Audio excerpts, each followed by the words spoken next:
বৈষম্য বিরোধী ছাত্র আন্দোলনের দুই নেতা নিয়াজ এবং আরেকজন সভাপতি কি নাম, দুইজন সহ মোট সবাইকে সিসিটিভিতে শনাক্ত করা হয়েছে। আপনারা জানেন এই এনসিপি নেতারা তাদের বৈষম্য বিরোধী ট্যাগ লাগিয়ে সারা বাংলাদেশে তারাই এখন সন্ত্রাসের রাজত্ব কায়েম করছে, সারা বাংলাদেশে তারাই এখন ত্রাসের রাজত্ব কায়েম করছে। তারা নিজেরাই মত সৃষ্টি করে এখন ছাত্র দলের উপর দায় চাপাতে চায়। তারা নিজেরাই এখন এক আতঙ্কের নাম হয়ে দাঁড়িয়েছে। তারা এখন নির্বাচন চায় না, তার কারণ নির্বাচন হলে জানে যে তাদের আর কোনো এই বাংলাদেশের ন্যূনতম কোনো পরিচয় ঠিকানা থাকবে না। তাদের মানুষ তারা ভুলে গেছে তাদের পাশে ছাত্রের পাশে জনতা কথা দিয়ে এসেছে কি কারণে। এই জনতা কিন্তু বাংলাদেশ জাতীয়তাবাদী বিএনপি সহ বাংলাদেশ জাতীয়তাবাদী দলের প্রত্যেকটা সংগঠনের সহ ফ্যাসিস্ট বিরোধী বাংলাদেশের আবহমান জনতার অংশগ্রহণ ছিল। আপনারা দেখছেন এখন তাদের যে লাফালাফি আস্ফোরণ কই, এখন চেয়ার পাতলে তো কখনো 50 জন 60 জনের বেশি কোনো একটা জায়গায় তাদের দেখতে পাই না। তাই এই এনসিপি ট্যাগ লাগিয়ে যতদিন নির্বাচন হবে না ততদিন তারা তদবির বাণিজ্য, নিয়োগ বাণিজ্য, সন্ত্রাস, প্রতিটি ক্যাম্পাসের বিচারের নামে প্রহসন, তারা এই সৃষ্টি করে তারা নির্বাচন ছাড়াই ক্ষমতায় টিকে থাকার ষড়যন্ত্র করছে। তাই মেধাবী ছাত্র নেতা এখনই আমরা সংকট দিচ্ছি, জাহিদুল ইসলাম পারভেজকে হত্যা করেছেন।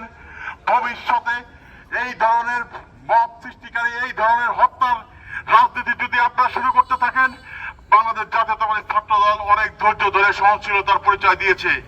তারা গঠনমূলক প্রতিবাদ করেছে, তারা সুন্দর রাজনীতির অংশ হিসেবে তারা তাদের সমাজসেবনের মাধ্যমে প্রতিবাদের ভাষাটুকু সীমাবদ্ধতা রেখেছে। না হলে কিন্তু এই প্রতিবাদের ভাষা শুধু সমাবেশে সীমাবদ্ধ থাকবে না, এর বাইরেও আমাদের এই প্রতিবাদের ভাষা বিশৃঙ্খল ভাবে ছড়িয়ে যেতে পারে। তাহলে ছাত্র দল এই দায়বদ্ধতা নেবে না।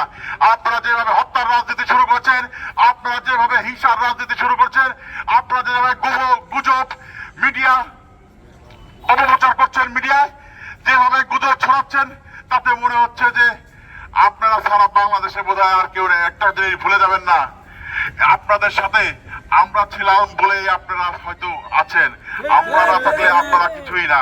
তাই আমি এই মানববন্ধন থেকে অচিরেই এই মেধাবী ছাত্র নেতা, ছাত্র দল কর্মী যার অবদান ছিল 5ই আগস্টের আগে রাজপথে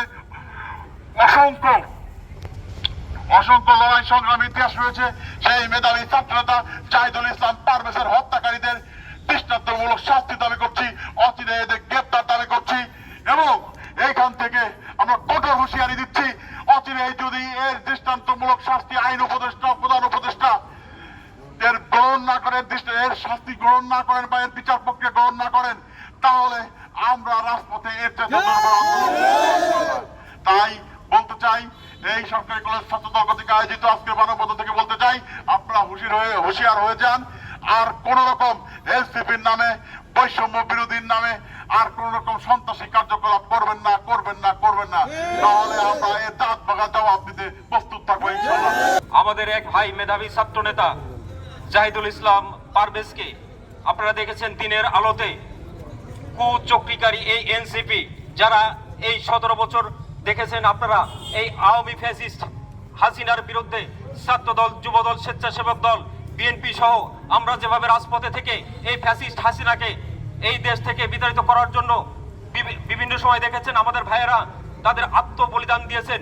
প্রিয় নেতৃবৃন্দ আর কিছু সুবিধাভোগী এই সংগঠন বর্তমানে এসে তারা তাদের গায়ে রাজনৈতিক লেওয়াজ লাগিয়ে এই দেশটাকে ধ্বংসের মুখে তুলে দিচ্ছে।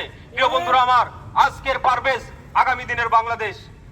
সেই পারভেজকে যারা হত্যা করেছে, আমি রাজবাড়ী সরকারি কলেজ ছাত্র দলের আজকের এই মানববন্ধন থেকে এই সরকারের প্রধান উপদেষ্টা এবং আইন উপদেষ্টাকে দৃষ্টি আকর্ষণ করছি, অনতিবিলম্বে এই দুষ্কৃতিকারী, এই সন্ত্রাসীকে আইনের আওতায় এনে তাকে দৃষ্টান্তমূলক শাস্তির ব্যবস্থা করতে হবে।